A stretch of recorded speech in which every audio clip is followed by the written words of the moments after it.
Peer-to-peer transactions, a step forward. Catalan Competition Authority, ACCO. 2. From the point of view of regulation, ACCO also suggests working to improve regulation, assessing whether, in the new internet environment, some burdens have become unnecessary. We should get rid of them, or whether they have become disproportionate. We would have to make them proportionate. For example, in relation to micro-offerers, so they can operate in the market. It is also essential to ensure that the burdens faced by incumbents are necessary and proportionate to their size, in order to ensure that micro-offerers and incumbents compete in an environment that is in proportion to their features. A step forward concrete proposal.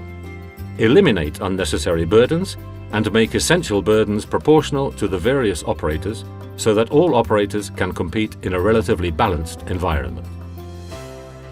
Hashtag a step forward. To make possible peer-to-peer transactions. Increase supply and competition. Benefit consumers and users. Catalan Competition Authority. Government of Catalonia. Generalitat de Catalunya.